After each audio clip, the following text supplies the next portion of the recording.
Aria had always been a woman of quiet grace, her presence felt even in silence. She was the kind of soul that carried warmth into every room she entered, though she rarely realized it herself. Life had not always been kind to her, and perhaps that was why she appreciated the fleeting joys it offered. When she met Rayan, it felt as though the universe had chosen a moment of mercy for her, a moment where love could finally find its way into her heart. Rayan was different from anyone she had ever known. An orphan raised in the shadows of hardship, he had built his life from nothing but determination. Yet behind his resilience was a gentleness, a tenderness that touched Aria deeply. Where others saw him as hardened by life, she saw him as a man capable of profound love. Their connection began quietly, with stolen glances and simple conversations that turned into long nights of laughter and confessions. Before long, their bond became undeniable. It wasn't just love. It was trust, it was desire, it was the understanding that they had found in each other a missing piece. When Rayan spoke of his dreams, Aria listened as if each word was a note in a song meant for her.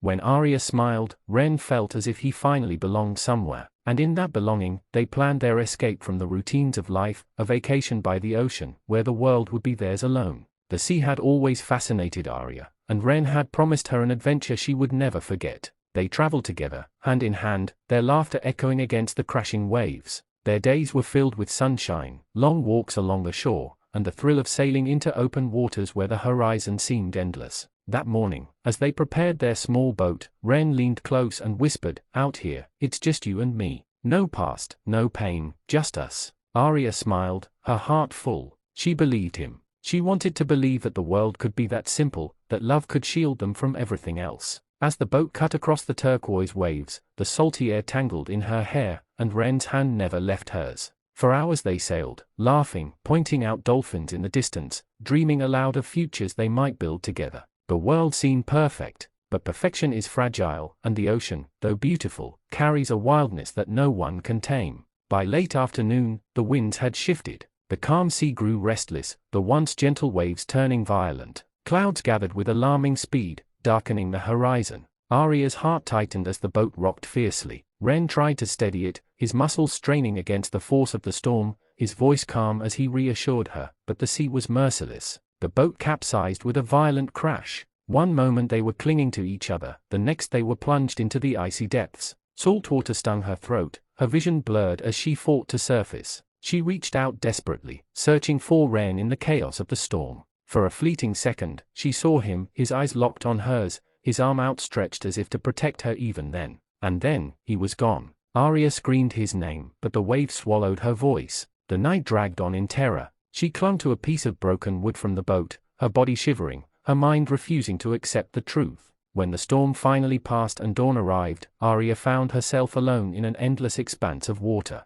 Her body ached, her lips burned from salt, and her heart broke with every passing second. But she clung to life because she had no choice. She wanted to believe Rayan was still somewhere, that she could find him again. Days turned into a blur. Hunger gnawed at her, thirst clawed at her throat, and the sun burned her skin until it blistered. She prayed for rescue, but the ocean remained vast and empty. On the fourth day, delirious and weak, she heard a voice. It was soft, familiar, calming, Rayan's voice. "Aria," it said, "you're not alone. I'm with you." She sat up, eyes wide, her heart racing. Tears streamed down her face as she whispered into the wind, "Rayan, is it really you?" There was no one, and yet the presence was undeniable. Each time despair threatened to consume her, she felt him. When her strength failed, she heard him guiding her. "Catch the fish, don't be afraid. The sea will provide."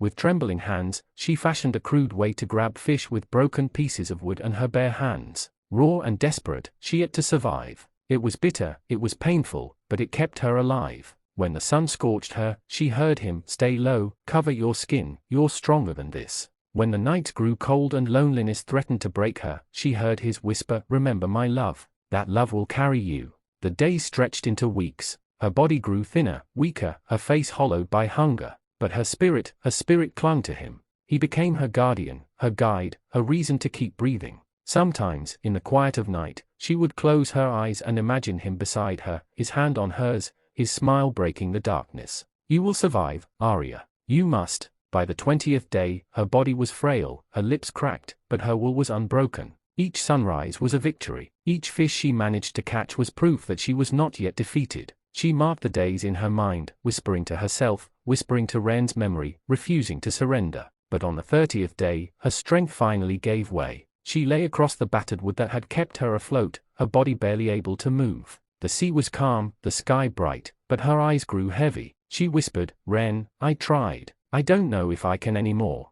And then, faintly, she heard him again. "Hold on, Aria. Just a little longer. Help is coming." Hours later, as the sun dipped low, a shadow appeared on the horizon. At first, she thought it was another hallucination, but it grew clearer, a fishing boat. Voices called out in a language she could barely hear. Strong arms lifted her frail body from the sea. She was saved. When she awoke days later, lying in a small fishing village, she wept, not just from relief, but from the weight of all she had endured. She had survived 30 days against the impossible, but her heart ached, because Ren had not returned with her, and yet, she knew he had never truly left. Every step she took afterward, she carried him with her. He was the whisper in the wind, the strength in her soul, the love that refused to die even when the ocean tried to claim it. She often sat by the shore, watching the waves, her hand pressed to her chest as she whispered his name. Ren was gone, but he was also eternal. In every moment of her survival, in every breath she took afterward, he lived on. She found love once, and though the sea had taken him, it had also given her a story of unbreakable devotion.